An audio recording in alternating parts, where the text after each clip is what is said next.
नमस्कार दोस्तों, राम राम, जय हिंद, जय बद्री विशाल लाल की। और स्वागत है आपका राकेश भाई के इस व्लॉग में। एक बार फिर मैं मनीष आपके सामने, और मेरे साथ हैं यहाँ पर आपके होस्ट राकेश भाई। नमस्कार दोस्तों, जय हिंद। और जैसा कि राकेश भाई ने मुझे बताया कि पिछली वीडियो जो हमने इससे पहले डाली थी दोनों भाइयों के सिलेक्ट होने की, उसका रिस्पांस जो है काफ़ी अच्छा आया, और उसके लिए तहे दिल से हम दोनों आपका शुक्रिया अदा करते हैं गाइस। और उसमें बहुत सारे कमेंट ऐसे भी थे जिसमें जो अब न्यूबीज़ हैं या फिर जो फर्स्ट टाइम अब अपीयर होंगे सीईई में, वो हमसे मतलब क्वेश्चन कर रहे थे कि किस टाइप का आपने कैसे पढ़ा, कौन सी किताबें पढ़ी, मतलब कहाँ से पढ़ा, यूट्यूब है तो कौन से चैनल से पढ़ा। तो आज उन्हीं सब क्वेश्चंस के जो है हम दोनों आपको यहाँ पर आंसर देंगे, क्योंकि जो आप अभी फर्स्ट टाइम एग्ज़ाम देने जाएंगे, आपने फॉर्म भरा है, फर्स्ट टाइमर हैं, तो हम अपना एक्सपीरियंस जो है आपके साथ थोड़ा थोड़ा शेयर करने की कोशिश करेंगे। तो शुरुआत करेंगे एक्सपीरियंस शेयर करने की राकेश भाई से। नमस्कार दोस्तों, जैसे कि मनीष भाई ने आपको बताया था और आपने भी काफ़ी सारे कमेंट किए थे, आपका सिलेक्शन हो गया है तो आपने कहाँ से पढ़ा था, कितनी तैयारी की थी, कौन सी बुक से पढ़ा था, कौन से चैनल से पढ़ा था और कैसे तैयारी की थी। तो दोस्तों, मैं आप सभी को बताना चाहता हूँ, तैयारी तो वैसे हम काफ़ी समय से कर रहे हैं, क्योंकि इससे पहले मैंने मतलब एक भर्ती मार दी थी, उसमें मैं फाइनल मेरिट में बाहर हुआ था। मनीष भाई ने भी हमारे साथ भर्ती मारी थी, लेकिन उनका शायद दौड़ में रह गए थे वो, ठीक है। तो इससे पहले जैसे मैंने रिटर्न की तैयारी की थी, कोचिंग इंस्टीट्यूट मैंने ज्वाइन किया था, तो वहाँ से भी मेरी काफ़ी प्रैक्टिस हो चुकी थी। बेसिक तो मैथ मतलब वहाँ से मेरी क्लियर हो चुकी थी, और उसी के साथ मैंने ऑनलाइन कोचिंग भी ज्वाइन की थी। आर्मी स्टडी चैनल आपको यूट्यूब पर मिल जाएगा, और काफ़ी चैनल हैं इस प्रकार से, मैं एक ही चैनल के बारे में नहीं बोलूँगा आपको, तो आप उनसे पढ़िए, ठीक है। आप जहाँ से पढ़ते हैं, जहाँ से आपका इंटरेस्ट है, ऑफलाइन ऑनलाइन आप कोचिंग ज्वाइन कीजिए। ज़्यादा कुछ खास नहीं है, जनरल नॉलेज पर ध्यान दीजिए, क्योंकि नए नए क्वेश्चन आ रहे हैं आजकल, ठीक है। तो यही था, इसके बाद आपको मनीष भाई बताते हैं, ठीक है। गाइस, जैसा कि आपको राकेश भाई ने बताया, मोटा मोटा ओवरव्यू दिया उन्होंने आपको। तो अगर मैं अपने बारे में बताऊं तो मैं क्या था कि मैं आर्मी की तैयारी नहीं करता था, मैं करता था एयरफोर्स और नेवी की तैयारी।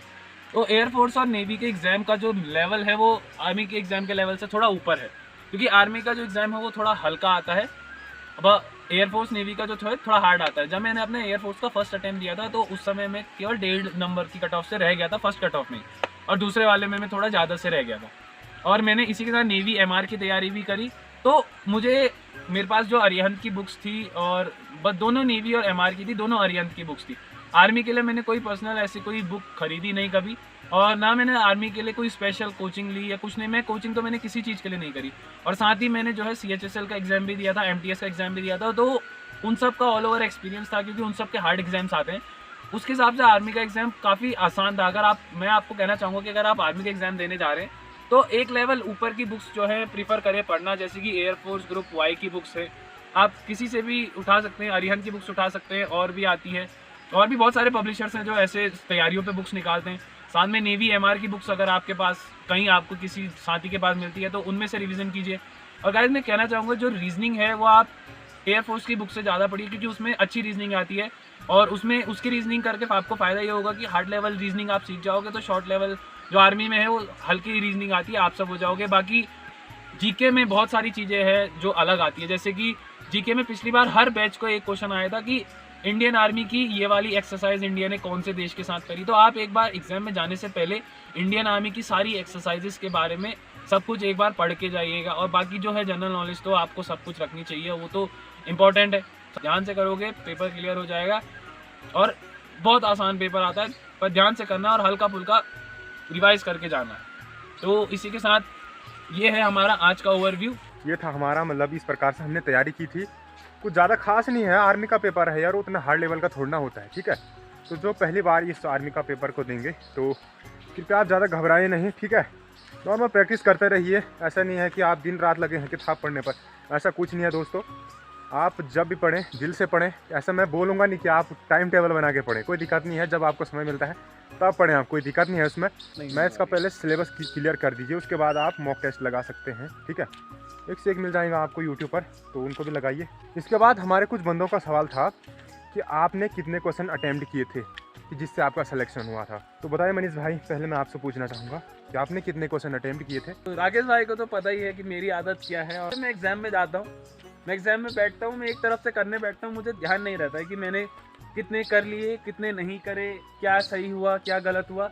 बस मैं एक चीज़ कहता हूँ कि तुक्का वहीं पे लगाना जहाँ आप सिर्फ 2 चीज़ों में कंफ्यूज हो। अगर चारों चीज़ें नहीं आती है तो उस क्वेश्चन को छोड़ दो। मैं अपनी आदत बता रहा हूँ कि अगर मुझे चारों नहीं पता तो मैं उस क्वेश्चन को छोड़ देता हूँ। बट अगर मुझे 2 में भी डाउट लगता है कि मतलब ये 2 पक्का हो सकते हैं, बाकी की 2 नहीं होते, तो उसमें अगर आप तुक्का लगाएंगे भी तो आपका चांस 50-50 हो सकता है। जहाँ पे आपको 2 आते हैं, 2 में कंफ्यूज हो तो वहाँ कोशिश करना टिक करो, पर जहाँ चारों नहीं आते वहाँ कोई कोशिश मत करना। गाइस बात रही मार्क्स की, नंबर्स की, तो वो तो मुझे अपने नहीं पता टू बी ऑनेस्ट, क्योंकि मुझे एग्जाम सेंटर के बाहर आते ही नहीं पता था कि मैंने कितने क्वेश्चन सही करे, कितने क्वेश्चन गलत करे, क्योंकि मुझे याद ही नहीं रहता मेरे को क्वेश्चन क्या आया था और मैंने आंसर क्या दिया। मतलब जो बहुत सारे क्वेश्चन ऐसे थे जो मुझे याद थे, बट ऐसा नहीं कि मैं 100% श्योर हूँ कि मेरे 60 मार्क्स हैं, 70 मार्क्स हैं। हो सकता है 55 भी हो सकता है 65 भी हो, पर इतना है कि 60 के अराउंड 60-65 तक मेरे मार्क्स हैं। तो अब राकेश भाई आपको अपना एक्सपीरियंस बताएंगे। तो इससे पहले पेपर में जो मैं बोला ना, जो मैंने फर्स्ट टाइम दिया था, उसमें मेरे को एक्सपीरियंस नहीं था, तो मैंने सारे क्वेश्चन अटैम्प्ट कर दिए थे। बाद में जब रिटर्न खुला तो उसमें मेरा नंबर नहीं था, क्योंकि मैं पेपर दे के जब घर आया तो मैंने एनालिसिस किया तो उसमें से मेरे काफ़ी नेगेटिव चले गए थे। इस बात का काफ़ी दुख हुआ, क्योंकि मुझे जो प्रश्न आते थे अगर मैं उतना ही करता तो उसमें शायद सिलेक्शन होने के कुछ चांस थे। तो मैंने इसमें ऐसे सोच के गया था मैं घर से कि मुझे जितना आएगा मैं उतना करूँगा, उससे फालतू मैं एक प्रश्न भी नहीं करूँगा, ठीक है। तो मैं ये सोच के गया था। मैंने 35 लगभग किए थे सही। उसके बाद टाइम बचा था तो मैंने सोचा और कर दिया जाए, तो मैंने 38 तक कर दिए थे। मैंने क्वेश्चन को गिना, 50 मिनट हो रहे थे लगभग, तो मैंने क्वेश्चन को गिना तो 38 उनकी संख्या थी।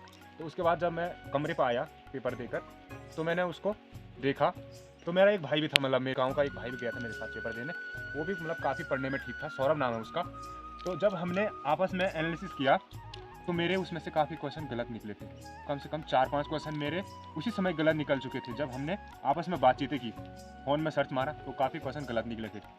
कुल मिला के मेरे 60 या 62 नंबर होंगे, ठीक है। रिटर्न में मनीष भाई का भी सिलेक्शन हो चुका था पेपर में, उसके बाद रिजल्ट आया। उसके बाद मनीष भाई का सिलेक्शन हो चुका था, तो मैंने मनीष भाई को बोला कि भाई पेपर में हमारे 60 नंबर अप्रॉक्स हैं, तो हमको एक्सीलेंट ग्रुप में दौड़ मारनी पड़ेगी, तभी हमारा सिलेक्शन होगा, नहीं तो कोई चांस नहीं है। तो उसके बाद हमने लगातार प्रैक्टिस की, बीच में 3 महीने प्रैक्टिस के बाद फिर 3 महीने और आगे, फिर हमने प्रैक्टिस नहीं छोड़ी और उसका फल हमको मिल गया दोस्तों।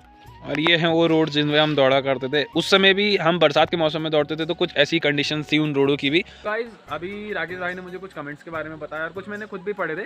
तो बहुत सारे कमेंट में ऐसे थे कि कुछ कैंडिडेट्स का जो है सिलेक्शन नहीं हुआ था, तो वो बहुत नेगेटिव हो गए अब अपनी लाइफ को लेके या फिर अपनी सिलेक्शन को लेके।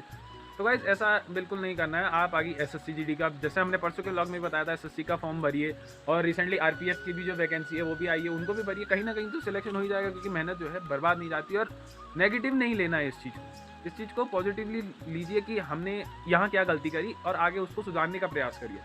तो बस यही मैं कहना चाहता था उन कमेंट्स के लिए जो कि थोड़ा अपने आप को कोस रहे थे, या फिर मुझे लगा कि अपने आप को ही कोस रहे हैं कि हमारी किस्मत अच्छी नहीं थी या हमने मेहनत पूरी करी थी पर किस्मत नहीं थी। तो गाइज ये है कि कभी कभी हो जाता है, बट अपनी तैयारी चालू रखिए। साथ ही इस वीडियो को भी दबा के लाइक, शेयर और सब्सक्राइब कीजिए, जैसा कि आपने पिछले ब्लॉग को किया था। सो गाइज हम एक आध कमेंट पढ़ रहे थे कि आप लोग कहाँ से हैं, हम यहाँ से हैं।